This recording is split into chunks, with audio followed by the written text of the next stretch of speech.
கிறிஸ்து இயேசுவில் அன்பார்ந்தவர்களே, மீண்டுமாக உங்கள் யாவரையும் இந்த பிப்ரவரி 11ஆம் நாளிலே சந்திப்பதிலே மிகுந்த மகிழ்ச்சி அடைகிறோம். காலை நேர இறை தியானத்தை ஆரம்பிக்கலாம். நமது ஆரம்பம் பிதா, குமாரன், பரிசுத்த ஆவியின் நாமத்தில் உள்ளது. ஆமென். ஜெபிப்போம். நேற்றும் இன்றும் என்றும் மாறாதவரும் என்றென்று வாழ்ந்திருக்கிறோமாக நல்ல ஆண்டவரே, காலைக்கு காலை புதிய இரக்கங்களினாலும் கிருபைகளினாலும் எங்களை முடிசூட்டி பாதுகாக்கிறவரே, இதோ இந்த மகிழ்ச்சியான ஆண்டவரை குளிர்ச்சியான காலை வேளைக்காக நன்றி செலுத்துகின்றோம். கடந்து போன இரவிலே எங்களோடு கூட இருந்து எங்களுக்கு நல்ல ஆண்டவரே இளைப்பாறுதலை, ஆண்டவர் ஜீவனை தந்திருக்கிறேன். நன்றி தகப்பனே. இந்த நாளிலும் உம்முடைய இறை வார்த்தையை கொண்டு ஆண்டவரை நீர் பேசுங்க ராஜா, நாங்கள் கேட்கின்றோம். இந்த நாளின் பாடல் வேலை, ஜெப வேலை, இறை வார்த்தை வேலை ஆசீர்வாதம். இதை கேட்டு பயன்படுகிற எல்லா மக்களுடைய வாழ்க்கையிலும் உம்முடைய விடுதலை, சமாதானத்தை என் தேவன் தந்து வழிநடத்தும். ஆண்டவரை அடியாரையும் நீர் பொறுப்பெடுத்து வழிநடத்தும். இயேசுவின் மூலம் ஜெபிக்கிறோம் நல்ல பிதாவே, ஆமென். காலை வேளையில் நாம் 316வது பாடலாகிய ஐயையா நான் வந்தேன், தேவ ஆட்டுக்குட்டி வந்தேன் என்ற பாடலை சாரோடு இணைந்து நாம் பாடும் 316வது பாடல்.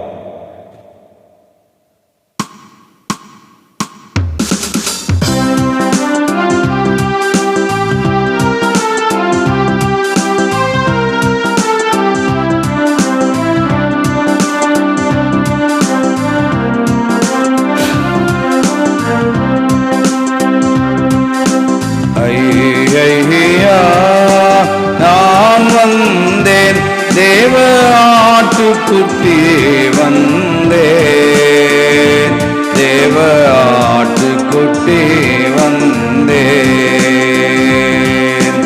ஐயா நான் வந்தேன், தேவ ஆட்டுக்குட்டி வந்தேன், தேவ ஆட்டுக்குட்டி வந்தேன்.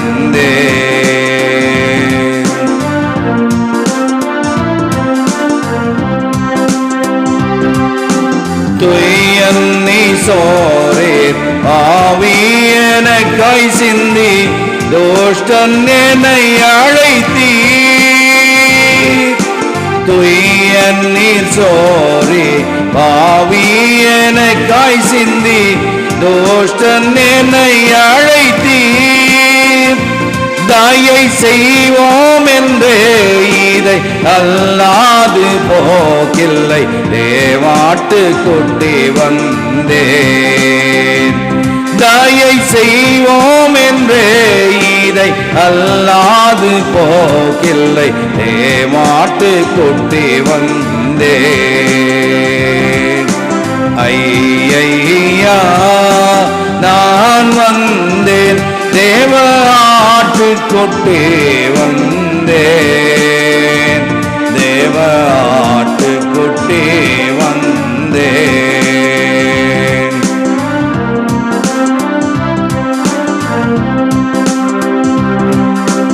உள்ள கரைகளில் ஒன்றேனும் தானாய் ஒழிந்தால் வருவேன் என்று,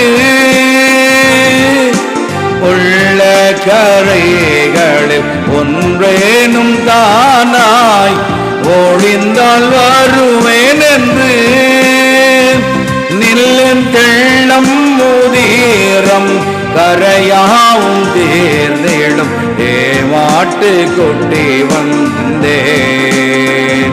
நில்லன் தெள்ளம் முதிரம் கரையாவும் தேர்ந்திடும் தேவாட்டு கொட்டி வந்தேன். ஐயா நான் வந்தேன், தேவ ஆட்டு கொட்டி வந்தேன், தேவ ஆட்டு கொட்டி வந்தேன்.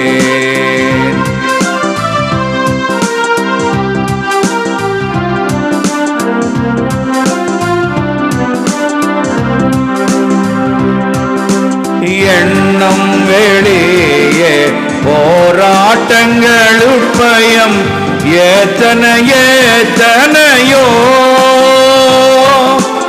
எண்ணம் வெளியே போராட்டங்கள் உட்பயம் எத்தனையோ, இவை திண்ணம் மகற்றி எளிஞனை ரட்சியும் தேவ தேவாட்டு குட்டி வந்தேன். இவை திண்ணம் அகற்றி எளிஞனை ரட்சியும் தேவாட்டு குட்டி வந்தேன். ஐயா நான் வந்தேன், தேவ ஆட்டுக்குட்டி வந்தேன், தேவ ஆட்டுக்குட்டி வந்தேன்.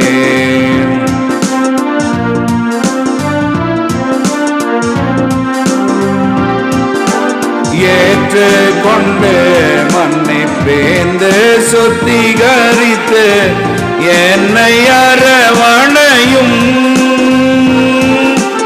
ஏற்றுக்கொண்டு மன்னிப்பேந்து சுத்திகரித்து என்னை அரவணையும். மனம் தேவி கொண்டே நுந்தன் வாக்குதத்தங்களால் தேவாட்டு குட்டி வந்தே. மனம் தேவி கொண்டே நுந்தன் வாக்குதத்தங்களால் தேவாட்டு குட்டி வந்தே. ஐயா நான் வந்தேன், தேவ ஆட்டுக்குட்டி வந்தேன், தேவ ஆட்டுக்குட்டி வந்தேன், தேவ ஆட்டுக்குட்டி வந்தேன், தேவ ஆட்டுக்குட்டி வந்தேன்.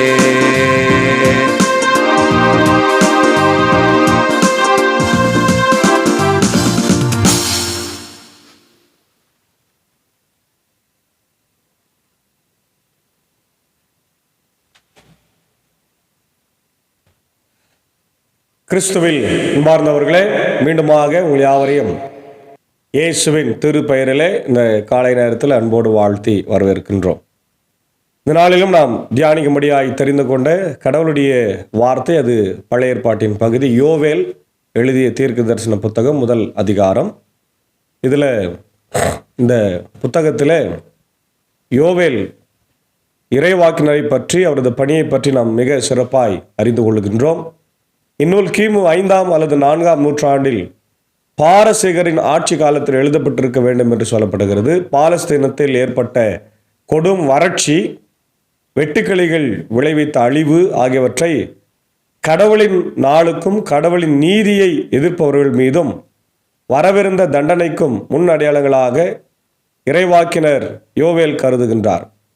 மனமாற்றத்திற்கான கடவுளுடைய அழைப்பும் நல்வாழ்வு அளிப்பாராக ஆண்டவர் கூறும் உறுதிமொழி, கடவுளின் ஆசி, ஆண் பெண் இளைஞர் முதியோர் என்ற வேறுபாடு இன்றி அனைவர் மீதும் கடவுள் ஆவியை பொழிந்தருளுவார் என்ற வாக்குறுதியை இந்த நூல் மிக தெளிவாக சொல்லுகிறதை நம்ம பார்க்கின்றோம். முக்கியமாக யோவேல் என்று சொன்னால் யாவே இஸ் காட், யாவே கடவுள் என்று அர்த்தம். யோவேல் என்று சொன்னால் யாவே கடவுள் என்று அர்த்தம். இதனுடைய ஹிஸ்டாரிக்கல் கான்டெக்ஸ்டை நம்ம பார்க்கும்போது நிறைய துன்பங்களை, வறட்சிகளை, பிரச்சனைகளை இஸ்ரவேல் மக்கள் சந்தித்தார்கள். அசிரியர்கள் அவர்களுடைய எல்லைகளை பெருகி கொண்டிருந்தார்கள். யூதா அதனால நிறைய துன்பங்களை சந்தித்தார்கள். இதனுடைய முக்கியமான கலாச்சார பின்னணியை பார்க்கும்போது பழைய இஸ்ரவேலர்கள் பாரம்பரிய கடவுளுடைய வணக்கத்தையும் தீர்க்க தரிசனத்தையும் கடவுளை தொழுகை செய்கின்ற முறைகளையும் பின்பற்றி கொண்டிருந்தார்கள். They followed the tradition of prophecy and worship. அதே போல இஸ்ரவேலர்கள் கடவுளை புரிந்து கொண்ட அந்த நிலைமைகளை காண்பிக்கிறது. அதே போல அவர்கள் கீழ்ப்படியாமல் அவர்கள் இருந்ததுனால அவங்களுக்கு கடவுள் கொடுக்கிற நீதி தீர்ப்பையும் பார்க்கிறோம். இந்த புத்தகம் அசிரியர்கள் மேற்கொண்ட படையெடுப்பு, வெட்டுக்கிளிகளுடைய அந்த அழிவு, கடவுளுடைய நாள் ஆகிய இந்த காரியங்களை இந்த புத்தகம் கொண்டிருக்கிறது. முக்கியமாக 1ஆம் அதிகாரத்தில் வெட்டுக்கிளிகளுடைய அழிவை பற்றி நம்ம பார்க்கிறோம். த லோகஸ்ட் பிளேக் அப்படின்னு சொல்லப்பட்டிருக்கிறது. பயிர்களை எல்லாம் அழிவிக்கக்கூடிய ஒரு மிகப்பெரிய வெட்டுக்கிளிகளுடைய அழிவு, அதான் த டெவஸ்டேஷன் ஆஃப் த லேண்ட் என்று நம்ம பார்க்கிறோம். 2020ஆம் ஆண்டு கொரோனா மிக கடுமையாய் பாதித்திருந்த நேரத்தில் கூட செப்டம்பர் அக்டோபர் மாதத்தில் வட இந்தியாவில் வெட்டுக்கிளிகள் திரளாய் வெளிநாட்டில் இருந்து வந்து ஏற்கனவே மக்கள் கொரோனாவில் துன்பத்தில் துயரத்தில் வேலை வாய்ப்புகளை இழந்து மக்கள் மரித்து கொண்டிருந்த நேரத்தில் இன்னும் ஒரு பெரிய பிரச்சனையாக வெந்த புண்ணில் வேலை பாய்ச்சுவார்கள் என்று சொன்னதை போல பெரிய இழப்பை அன்றைக்கு இருந்த விவசாயிகள் சந்தித்தார். குறிப்பாக பஞ்சாப், ராஜஸ்தான், இமாச்சல் பிரதேஷ், மத்திய பிரதேஷ், உத்தரப்பிரதேஷ் போன்ற இடங்களிலே வெட்டுக்கிளிகளுடைய மிகப்பெரிய படையெடுப்பு கடுமையாக இருந்ததை நம்ம பார்க்கின்றோம். அன்பானவர்களே, அது ஒரு அழிவை நமக்கு காண்பித்தது. என்ன அழிவு? மக்கள் விவசாயத்தின் மூலமாய் உருவாக்கி இருந்த எல்லா பயிர்களையும் அது அழித்து போட்டது. நிறைய பயிர்களை அது அழித்து போட்டதாக நாம் பார்க்கிறோம். இது இப்போ இல்லை, காலகாலமாய் வரலாற்றில் நடந்து வருகிறத நம்ம பார்க்கிறோம். இங்கே யோவேல் புத்தகத்திலே அதுதான் நம்ம பார்க்கிறோம். யோவேலுடைய தகப்பன் பெத்துவேல் அவருக்கு சொல்றார் ஆண்டவருடைய வாக்கு, வயல்வெளிகள் பாழடைந்ததை கண்ட மக்களின் அழுகுரல். வயல்வெளிகள் எல்லாம் பாழாயிடுச்சு. இன்னைக்கு பாருங்க, எங்க பார்த்தாலும் விவசாயிகள் தான் பாதிக்கப்படுறாங்க. ஏன்னா அவங்க அடிமட்டத்தில் இருந்து பூமியை பண்படுத்தி சரிப்படுத்தி அதில் கல்லெல்லாம் பொறுக்கி மண்ணை சரி பண்ணி உழுது நிலத்தை பண்படுத்தி விதையை விலைக்கு வாங்கி அதை நட்டு உரம் போட்டு வளர்த்து பாதுகாத்து பெருமழை, புயல், வெயில் எல்லாவற்றிலும் பாதுகாத்து வருகிறார்கள். ஆனால் சில நேரங்களிலே, பல நேரங்களிலே அவங்க விதைக்கிறதை அறுவடை செய்வதே இல்லை. அதனால்தான் இன்னைக்கு விவசாயிகளுடைய வலி வேதனைகள் எல்லாம் அதிகமாக இருக்கிறத நம்ம பார்ப்போம். ஒரு காலத்தில் ஏறக்குறைய 40-50 ஆண்டுகளுக்கு முன்னாடி விவசாயம் என்பது ஒரு முக்கியமான பணியாக நம்முடைய தேசம், இப்போவும் முக்கியமான பணி தான். ஆனால் அப்போ விவசாயம் செய்கிறவர்கள் மகிழ்ச்சியோடு இருந்தார்கள், விதைக்கிறவர்கள் ஆசீர்வாதமா இருந்தாங்க. ஆடு மாடுகளை வைத்துக்கொண்டு நிலம்புலங்களை வைத்துக்கொண்டு இருந்தால் அவங்க பணக்காரங்க. ஆனால் இன்னைக்கு விவசாயிங்க ஏழைகள் ஆக்கப்பட்டிருக்கிறாங்க. யாருனாலனா இன்றைக்கு இருக்கின்ற தரகர்கள். ஒரு மூட்டை நெல்லை அவங்க விளைவித்தாங்கன்னா அது விலை 100 ரூபாய் அல்லது 200 ரூபாய் இவங்க நிர்ணயம் பண்ணால் தரகர்கள் அதை 100 ரூபாய்க்கு வாங்கி அதை 1000 ரூபாய்க்கு அவங்க விற்கிறாங்க. அவங்க வேலை ஒன்றுமே இல்லை, வாங்கி விற்கிற வேலை தான். ஆனால் நிலத்தில் கஷ்டப்படுற மக்களுக்கோ கிடைப்பது 100 ரூபாய். அவங்க செலவு பண்ணுறது 1000 ரூபாய், கிடைப்பது 100 ரூபாய். ஆனால் கிடைக்க வேண்டிய மக்களுக்கு கிடைக்காம இடைத்தரகர்களுக்கு கிடைக்கிறது. இதை நம்ம காலகாலமாக பார்த்து வருகிறோம். அரசாங்கமும் அதை முறைப்படுத்த முயற்சி பண்ணுகிறது, முடியவில்லை. ஒரு நியாயம் இல்லை. அப்போ இதுதான் இன்றைய விவசாயிகளுடைய நிலைமையாக இருக்கிறத நம்ம பார்க்குறோம் இல்லையா? இங்கே யோவேலுடைய நாட்களில் ஆண்டவர் ஒரு நீதி தீர்ப்பை சொல்லுகிறார் பாருங்க. ஏன்னா அவங்க கடவுளுக்கு விரோதமாக டிஸ்ஒபீடியன்ஸ், கீழ்ப்படியாமையே செய்தாங்க. கீழ்ப்படியாமை என்பது பெரிய பாவம். ஏவாள் ஆதாம் செய்த பாவம். கடவுளுடைய வார்த்தை கீழ்ப்படியாம பழத்தை சாப்பிட்டாங்க இல்லையா, அதான் கீழ்ப்படியாமை. Missing the mark, missing the mark, மார்ஷியா என்ற கிரேக்க வார்த்தை மிஸ்ஸிங் த மார்க் அப்படின்னு சொல்றாங்க. அப்போ கேளுங்க முதியோரே, இதை கேளுங்கள். நாட்டில் உள்ள குடிமக்களே, நீங்கள் அனைவரும் செவி கொடுங்கள். உங்கள் நாள்களிலாவது, உங்கள் தந்தையாரின் நாள்களிலாவது இது போன்று நடந்ததுண்டோ? இதை குறித்து உங்கள் பிள்ளைகளுக்கு சொல்லுங்கள். உங்கள் பிள்ளைகள் தங்கள் பிள்ளைகளுக்கு கூறட்டும், அவர்களின் பிள்ளைகள் அவர்களுக்கு அடுத்த தலைமுறைக்கு கூறட்டும். வெட்டுப்புழு தின்று எஞ்சியதை இளம் வெட்டுக்கிளி தின்றது. இளம் வெட்டுக்கிளி தின்று எஞ்சியதை துள்ளும் வெட்டுக்கிளி தின்றது. துள்ளும் வெட்டுக்கிளி தின்று எஞ்சியதை வளர்ந்த வெட்டுக்கிளி தின்று அழித்தது. பார்த்தீங்களா? பயிரை ஒரு வெட்டுக்கிளி இல்லை, ஒரு புழுவிலிருந்து பெரிய வெட்டுக்கிளி வரைக்கும் சாப்பிடுது. அப்போ அது இருக்குமா? வாய்ப்பே இல்லை இல்லையா? அப்போ என்ன அர்த்தம்னா, தேசத்தை கடவுள் அவ்வளோ கொடுமைக்கு அவர் ஆளாக்க போறார்.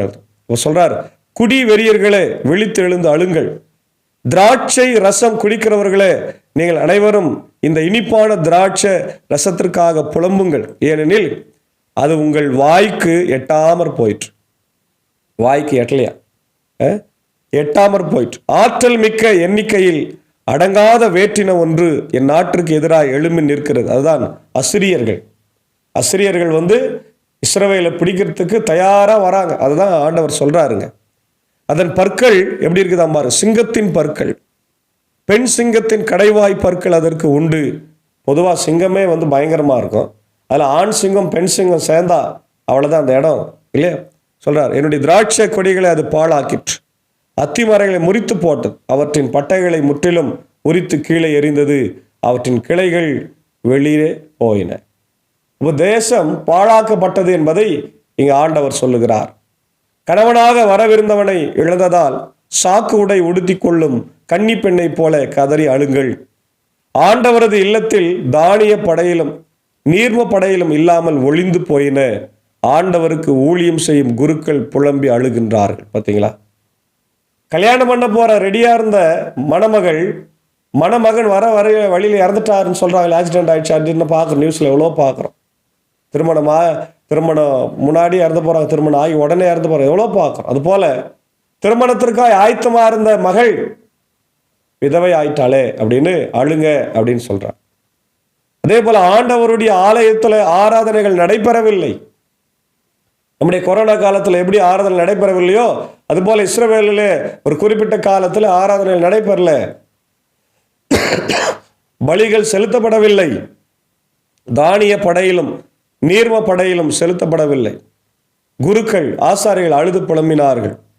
வயல்வெளிகள் பாழாயின, நிலமும் புலம்புகின்றது, ஏனெனில் தானிய விளைச்சல் இல்லை, ரசம் தரும் திராட்சை கொடிகள் இல்லை, எண்ணெய் தரும் ஒலிவ மரங்களும் இல்லை, பழந்தருங்கள் மரங்களும் இல்லை, எல்லாம் அழிந்து போயிடும். அவங்க எப்பவுமே ஒரு நாடு படையெடுத்தா அவ்வளோ எல்லாத்தையும் அழிச்சிருவாங்க. முதல்ல அவங்க அழிக்கிறது சாப்பாடை தான் அழிப்பாங்க, அப்போ தான் அவங்க அரெஸ்ட் ஆகுவாங்க. அதனால் அவங்களுக்கு பாதுகாப்பாக இருக்கிற அந்த இராணுவத்தை அழிப்பாங்க, அடுத்தது பாதுகாப்பு அழிப்பாங்க, அழிச்சிட்டு அவங்களுக்கு அடிமையாக வைப்பாங்க. இப்படி தான் இன்னைக்கு பார்க்குற. இதுதான் இன்றைக்கி நிலைமை. உழவு தொழில் செய்வோரே கலங்கி நில்லுங்கள், திராட்சை தோட்டக்காரர்களே அழுங்கள், ஏனெனில் கோதுமையும் வார்கோதுமையும் இல்லாமல் போயின, வயலின் விளைச்சல் அழிந்து போயிற்று, திராட்சை கொடி வாடி போயிற்று, அத்திமரம் உலர்ந்து போயிற்று, மாதுளை பேரிச்சம் போரிலந்தை போன்ற வயல்கள் எல்லாம் வதங்குகின்றன, மகிழ்ச்சியும் மனிதர்களை விட்டு மறைந்து போயிற்று. விவசாயமே அழிஞ்சு போச்சு, மகிழ்ச்சியும் மறந்துட விட்டு போயிடுச்சு. அப்போ சொல்றாரு, குருக்களே சாக்கு உடை உடுத்தி கொண்டு தேம்பி அழுங்கள் அப்படின்னு சொல்றார். இப்போ இப்படி போகுது இந்த அதிகாரம், பெரிய அதிகாரம். முழுமையாய் அதை பார்த்தோம் என்று சொன்னால் அழிவை பற்றி தான், கடவுளுடைய நாளை பற்றி தான் அது பேசுகிறதாக இருக்கிறது. அப்போ ரெண்டாவதுல நம்ம பார்க்குறோம் the effects of the plague இல்லையா, சாப்பாடு கீப்பாடு எல்லாம் அழிந்து போகுது. மூன்றாவது the call to lamentation, ஆண்டவரை நோக்கி புலம்புங்கள் என்று ஆண்டவருடைய வார்த்தை சொல்லுது. கடைசியா 13-20 வசனத்தில் பார்க்கும்போது the call to repentance, ஆசாரியர்களை அழைக்கிறாரு, மக்களை அழைக்கிறாரு, மக்களுடைய வாழ்வை நான் திரும்ப கட்டுவேன் என்று இங்கே யோவேல் சொல்லுகிறார். அப்போ நம்முடைய வாழ்க்கையிலும் நாம் அழிவை இன்றைக்கு சந்தித்து கொண்டு தான் இருக்கிறோம். நம்முடைய குடும்ப வாழ்க்கையில், திருச்சபை வாழ்க்கையில், இன்றைக்கி ஏன் நம்முடைய தாய் திருச்சபையில் கூட நம்ம பார்க்கிறோம் நிறைய நிறுவனங்களும் மருத்துவமனைகளும் செயல்படாமல் இருப்பது. உண்மையாகவே இதெல்லாம் அழிவுக்கு சமம். இது கடவுள் செய்தாரா? இல்லை, நாமே செய்து கொண்டோம், நமக்கு நாமே வருவித்து கொண்டோம். ஏனை கொளுத்தால் மண்ணை அள்ளி போடும் என்று சொல்வார்கள் தன் மேல். அதுபோலதான் ஆண்டவர் நமக்கு ஆசீர்வாதமாய் தந்த மருத்துவமனைகளும் பள்ளிக்கூடங்களையும் சிறப்பு பள்ளிக்கூடங்களையும் நம்ம ஒன்றுமில்லாமல் ஆக்கி வைத்திருக்கிறோம். ஆகவே இது மேலாவது நாம் மனம் திரும்பி ஆண்டவருடைய பிள்ளைகளாய் வாழ கடவுள் நம்மளை அழைக்கிறார். யாத்திராகம் 10:1-20 பார்க்கிறோம். இஸ்ரவேல் மக்களை மோசே மீட்டு வருகிற போது வெட்டுக்கிளிகள் அங்கே 10 வாதைகளில் ஒன்றாய் நம்ம பார்க்கிறோம். உபாகமம் 38லேருந்து 42 பார்க்குறோம். அங்கே இஸ்ரவேல் மக்கள் வனாந்தரத்தில் மோசைக்கு விரோதமாய் பேசுனதுனால வெட்டுக்கிளிகள் வந்து அவங்களை அழித்து போட்டது என்று நம்ம பார்க்கிறோம். அதே போல் 2 நாளாகமம் 7:13-14 பார்க்குறோம். அழைப்பு, மனம் திரும்புதலுக்கான அழைப்பை நம்ம பார்க்கிறோம். மத்தேயு 3:1-12 யோவான் கூப்பிடுறார், வாங்க மரங்களின் வேறு அருகே கோடாரிகள் வைக்கப்பட்டிருக்கிறது, மனம் திரும்பவில்லை என்றால் உங்களுடைய மரங்கள் எல்லாம் வெட்டி அக்னியிலே போடுவேன் என்று சொல்லுகிறார். அதே போலதான் லூக்கா 15:11-32 பார்க்குறோம். மனம் திரும்பிய மைந்தன் அப்பா விட்டு ஓடி போறாரு, பணத்தெல்லாம் செலவு பண்ணிடுறாரு, அப்புறம் நண்பர்கள் விட்டு ஓடி போறாங்க, சாப்பிடறதுக்கு வழி இல்லை, பன்றி தின்றுகிற தவிட்டை கூட சாப்பிட முடியாத சூழ்நிலையில மனம் திரும்பி தகப்பன் வீட்டுக்கே போலான்னு திரும்பி வரும்போது அப்பா அவரை அழைத்து கொண்டு புது வாழ்வை தருகிறார். நம்முடைய வாழ்வையும் ஆண்டவர் கட்ட தயாரா இருக்கிறார். நம்ம திரும்பி வரணும். அதான் சொல்றார் 2 கொரிந்தியர் 7:8-11 மனம் திரும்புதலுக்கான அழைப்பு.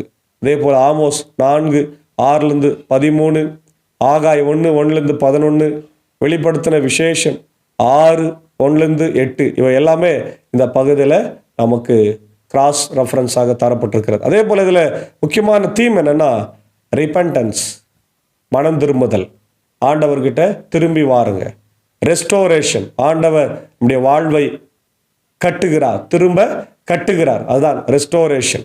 அதே போல மீட்டுருவாக்கும், அதுக்கு பேர் ஜட்ஜ்மெண்ட், நீதி தீர்ப்பு செய்கின்றவராய் இருக்கிறார். ஆண்டவர் நம்முடைய பிள்ளைகளை எப்பவுமே அவர் கட்டுவார், அதே நேரத்தில் கேள்வியும் கேட்பார். எப்படி அப்பா அம்மா நம்மளை பாசத்தோடு வளர்க்குறாங்க, இது பண்ணுறாங்க, அதே நேரத்தில் தப்பு பண்ண என்ன பண்ணுறாங்க, கண்டிக்கிறாங்களே, அதே தான் கடவுள் அதை தான் செய்கிறாரு. ஆகவே இந்த காலத்தில் நாம் இன்னொரு 2 வாரத்துக்குள்ளாக லெந்து நாட்களுக்குள்ளாக நாம் பிரவேசிக்க போகிறோம். ஆகவே நாம் ஆண்டவருடைய வார்த்தைகளை கேட்டு மனம் திரும்பி நம்முடைய பழைய வாழ்க்கையிலிருந்து வந்து புது வாழ்வை நம்ம பெற்றுக்கொள்ளணும். இல்லைன்னா நமக்கு அழிவு வரும் என்பதை ஆண்டவர் தெளிவாக சொல்லுகிறார். அதில் எந்த தப்பிக்கவே முடியாது. இன்றைக்கு ஏற்கனவே பல அழிவுகளை நம்ம பார்த்துனுக்கிறோம். நாட்டில் வறட்சி, பல இடத்துல பிரச்சனைகள், முக்கியமாக விவசாயம் செய்கிற மக்களுக்கு ஒன்றுமே இல்லாத ஒரு சூழ்நிலை, உணவு பற்றாக்குறை, தண்ணீர் பற்றாக்குறை, எல்லாம் நம்ம பார்த்துன்னு தான் இருக்கிறோம். ஆகவே மனம் திரும்பி ஆண்டவருடைய வார்த்தையில் விசுவாசம் வைத்தால் ஆண்டவர் நிச்சயமாக நம்மளை வழி நடத்துவார். அப்படிப்பட்ட ஆசீர்வாதத்தை நாம் பெற்றுக்கொண்டு வாழ தூய ஆவியானவர் நம்மை வழி நடத்தி காப்பாராக. ஆமென். ஜெபிப்போம்.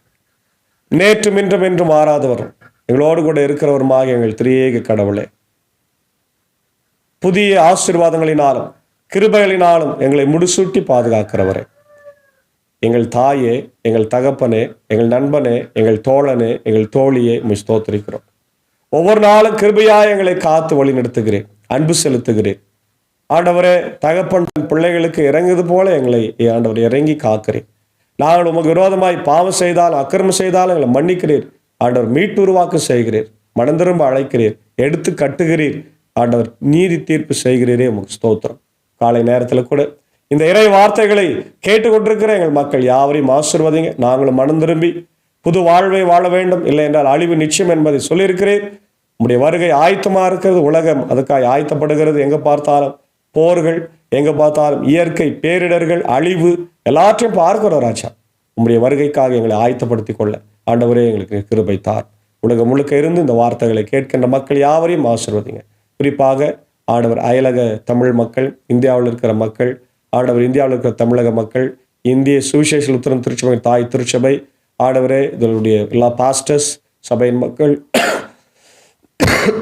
ஸ்தாபனங்கள், பள்ளிக்கூடங்கள், பெரஸ்தா மருத்துவமனை எல்லாத்துக்காக நான் ஜெபிக்கிறேன். நோக்கி பாருங்க ஆண்டவர், மிக சுத்தமான எல்லாம் மீண்டும் புதிய பொலிவோடு இயங்க ஆண்டவரே நீ கிருபை தர வேண்டும் என்று கெஞ்சி மன்றாடுகிறோம். விசுவாசிகளும் அதற்காக போராடி கொண்டிருக்கிறோம், ஆயர்களும் அதற்காக ஜபித்து கொண்டிருக்கிறோம். கண்ணோக்கி பார் ஆண்டவர். இந்த நேரத்தில் இப்படி இந்திய தேசத்திற்காக ஜபிக்கிறோம், எங்களுடைய தலைவர்களுக்காக ஜபிக்கிறோம், இப்படி ஜனாதிபதி, பிரதமர், மத்திய அமைச்சரவைக்காக, இப்படி தமிழ்நாட்டின் முதலமைச்சர், கவர்னர், ஆண்டவர் துணை முதலமைச்சர், ஆண்டவர் ஒவ்வொரு கலெக்டர்ஸ், அமைச்சர் பெருமக்களுக்காக நம்ம ஜபிக்கிறோம். பொறுப்பாளர்கள் யாவரையும் சிறப்பாய் ஆண்டவர் செயல்பட கிருபைத்தார். இந்தியா முழுக்க இருக்கிற ஒவ்வொரு மாநிலத்தையும் இந்த ஆசிரம், அமைதி, சமாதானம், இந்தியர் என்பதிலே பெருமை கொள்வோம், இணைந்தே ஒற்றுமையாய் வாழ்வோம் என்ற ஆண்டவரே அந்த அடிப்படை சித்தாந்தத்தை புரிந்து கொண்டு வாழ கிருபை தார். சாதி, மதம், இனம், மொழி பேதமின்றி வாழ கிருபை தார். இந்தியாவில் இயங்கி வருகிற அனைத்து கிறிஸ்தவ திருச்சபைகளையும், ஸ்தாபனங்களையும், பள்ளிக்கூடங்களையும், மருத்துவமனைகளையும் கர்த்தர் ஆசீர்வதியும். உம்முடைய விடுதலையின் கருவிகளாக அவர்களை எடுத்து நீர் பயன்படுத்தும். ரட்சிப்பின் கருவிகளை எடுத்து நீர் பயன்படுத்துகிறாச்சு. அப்படி செய்வதற்காக உம்மை ஸ்தோத்திரிக்கிறோம். உலக நாடுகளில் இருக்கிற கிறிஸ்தவ ஸ்தாபனங்கள், பள்ளிக்கூடங்கள், மருத்துவமனைகள், எல்லா இன்ஸ்டிடியூஷன்ஸ் ஆசீர்வதிங்க. பாஸ்டர்ஸு, ஆண்டவரே, கேத்தலிக் பிரீஸ்ட் எல்லாரையும் ஆசீர்வதிங்க.